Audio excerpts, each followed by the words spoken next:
Indonesia merupakan sebuah negara yang masyhur dengan kearifan masyarakatnya, termasuk dalam hal toleransi.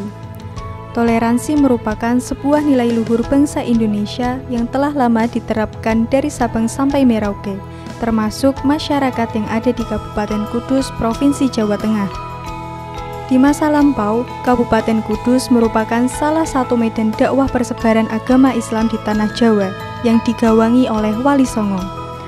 2 dari 9 Wali Songo merupakan wali yang menyebarkan agama Islam di daerah Kabupaten Kudus. Beliau-beliau itu adalah Sunan Kudus dan Sunan Muria. Sunan Kudus merupakan seorang wali dan ulama yang bernama asli Syekh Ja'far Shodiq.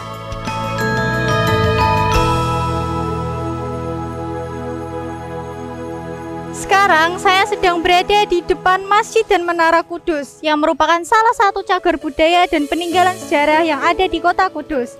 Masjid dan Menara Kudus ini dibangun dan didirikan oleh Sunan Kudus pada tahun 1549 Masehi.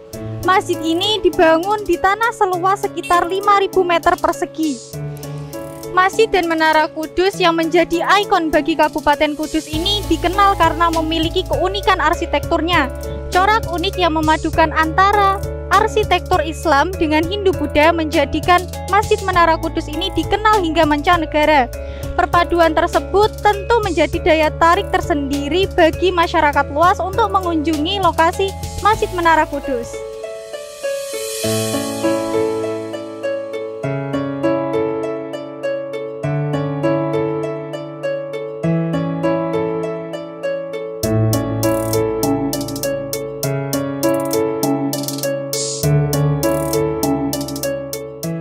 Kita lihat di sini bangunan menara bentuknya sangat sederhana. Dulunya dipasang menggunakan batu bata merah tanpa semen sebagai perekatnya. Tingginya sekitar 18 meter dan memiliki luas sekitar 100 meter persegi. Konon katanya pembuatan menara ini dilakukan dengan cara menggosok-gosokkan batu bata tersebut satu sama lain.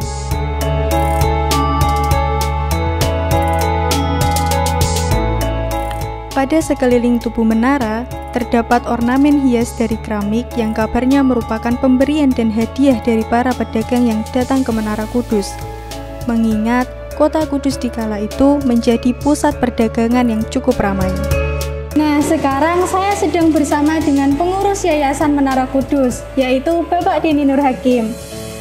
Bisa diceritakan sedikit Pak, bagaimana awal mula atau sejarah berdirinya Masjid dan Menara Kudus? Sunan Kudus ini bukan hanya beliau yang mendirikan kota Kudus, tetapi juga beliau juga menyebarkan agama Islam di Kudus.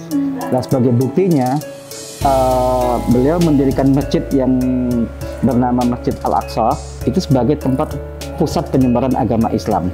Pada saat itu, kondisi di Kudus, pemeluk agama Islam bisa dikatakan masih sangat sedikit. Penyebaran agama Islam kepada masyarakat ya lebih banyak menggunakan strategi pendekatan budaya. Strategi penyebaran Sunan Kudus ini yang menggunakan pendekatan budaya ya. Kita bisa melihat dari bentuk-bentuk arsitektur, dari bangunan masjidnya dan juga bangunan menaranya. Kalau kita amati, bangunan menara ini mirip dengan seperti Candi Kulkul yang ada di Bali. Di dalam serambi Masjid Al-Aqsa ini ada gapura yang terdapat inskripsi yang bertuliskan huruf Arab dan huruf aksara Jawa di belakangnya.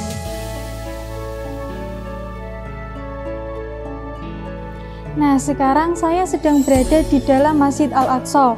Bisa kita lihat terdapat 5 pintu di bagian kanan dan kirinya, dan yang di bagian sana terdapat 4 buah jendela. Di atas mihrab imam masjid ini terdapat batu prasasti yang bertuliskan waktu berdirinya Masjid Al-Aqsa. Uniknya, batu prasasti ini diambil langsung oleh Sunan Kudus dari negara Palestina.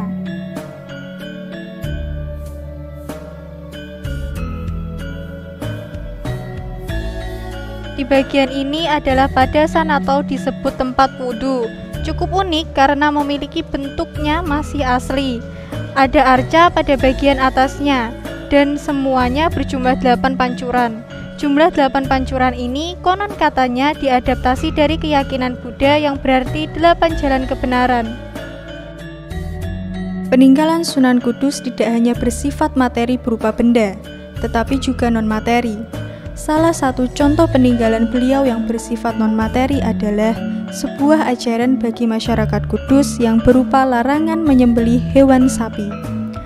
Hal tersebut dimaksudkan untuk menghargai umat Hindu yang menganggap sapi sebagai hewan yang suci.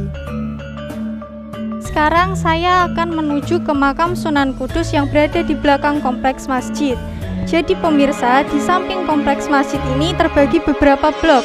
Uniknya, semua pintu penghubung blok ini dibangun menyerupai gapura candi khas arsitektur Hindu Jawa.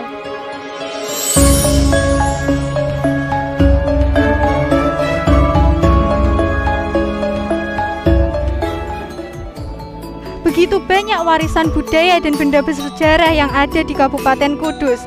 Saya teringat tokoh bernama Mahatma Gandhi yang mengatakan sebuah budaya yang akan tetap tinggal di hati dan di jiwa rakyatnya. Menara Kudus dan Masjid Al-Aqsa ini adalah dua bangunan dari hasil budaya yang berbeda. Dari bangunan tersebut mengajarkan kita agar untuk saling bertoleransi, rukun dan damai dalam umat beragama. Saya Maulida Akila, reporter dari MTS Negeri 1 Kudus, pamit undur diri dan sampai jumpa.